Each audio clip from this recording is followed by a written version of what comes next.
One nation one election. बहुत सारे supreme court के जज, हाई कोर्ट के जज और बहुत सारे जजेस ने भी कहा कि वन नेशन वन इलेक्शन जो है वो हमारे देश के लिए जरूरी है, जिससे कि स्टेट इलेक्शन और लोकसभा के इलेक्शन साथ में हो। लेकिन सबसे बड़ा सवाल ये आता है यहाँ पे कि जो लोग का इलेक्शन अभी जस्ट हुआ है और उनकी सरकार को 2 या 3 साल हुए हैं, क्या वो लोग लोकसभा जब चुनाव आएंगे तब वो अपनी सरकार को छोड़ देंगे जो कि उनकी चुनी हुई सरकार है? क्या वो दूसरी सरकार के साथ वापस इलेक्शन में जाएंगे 2 या 3 साल के बाद? मतलब कि हमारे यहाँ इलेक्शन जो होता है वो 5 साल में होता है। लेकिन अगर वन नेशन वन इलेक्शन आता है, जब भी पहला इलेक्शन होगा तब कुछ स्टेट्स है, वो बीजेपी के हो, इंडिया अलायंस के हो या अपोजिशन के हो, जो भी स्टेट्स हो, उनको वो जो स्टेट्स जीते हैं उनको छोड़ना पड़ेगा और उनको आगे बढ़ के वन नेशन वन इलेक्शन जो लोकसभा जब चुनाव आएगा तब उनको वापस चुनाव में आना पड़ेगा। अब उनके वहां स्टेट का इलेक्शन 2 साल पहले हुआ हो, 3 साल पहले हुआ हो या 4 साल पहले हुआ हो, कितना भी हुआ हो, अब यहाँ पे जो बीजेपी की सहयोगी पार्टी है उन्होंने ही बीजेपी का साथ नहीं दिया। बहुत सारी पार्टीज ने ये कह दिया, बीजेपी की सहयोगी पार्टियों ने, हम बीजेपी का साथ नहीं देते वन नेशन वन इलेक्शन के बिल पे। लेकिन मोदी कैबिनेट ने वन नेशन वन इलेक्शन का बिल पास कर दिया है। अब ये बिल राज्यसभा और लोकसभा में पेश किया जाएगा। जब ये बिल राज्यसभा और लोकसभा में पेश किया जाएगा तभी हमको पता चलेगा कि ये बिल क्या इम्पैक्ट डालता है हमारे देश पे। ये बिल सिर्फ मोदी कैबिनेट में से पास हुआ है, ना कि राज्यसभा और लोकसभा में पास हुआ है। अभी तक ये बिल एक्ट नहीं बना।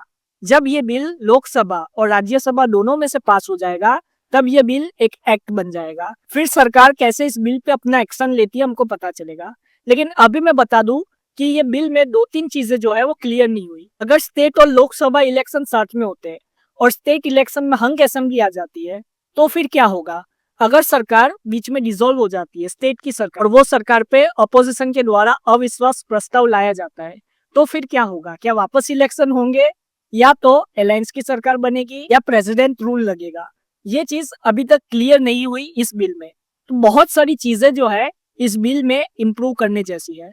लेकिन प्रेसिडेंट रामनाथ कोविंद जी ने, बहुत सारे जजेस ने ये कहा है कि ये बिल जरूरी है। अब ये बिल के फायदे क्या है? सबसे पहला फायदा, चुनाव में खर्चा बचेगा।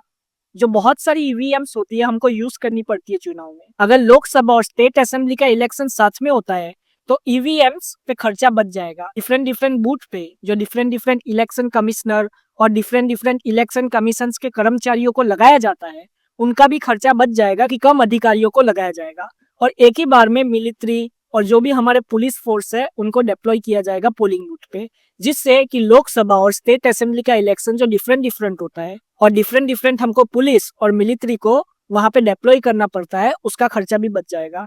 लेकिन जो डिसएडवांटेज है वो ये कह रही है, छोटी पार्टी जो रीजनल पार्टीज जो है, इससे डायरेक्ट रूलिंग पार्टी जो बड़ी पार्टीज है उनको फायदा पहुंचेगा, क्योंकि वो लोग के पास ज्यादा पैसा है तो वो लोग अच्छे से प्रचार कर पाएंगे।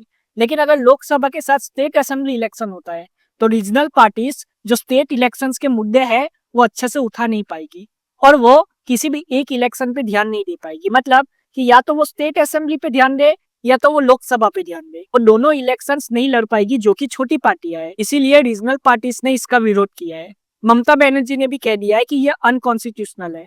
कांग्रेस भी इसका विरोध करती है और इंडिया अलायंस के ज्यादातर जो अपोजिशन अलायंस के मेंबर्स है सब ने इसका विरोध किया है। लेकिन अभी तक ये बिल पास नहीं हुआ, हमको ये ध्यान रखना चाहिए।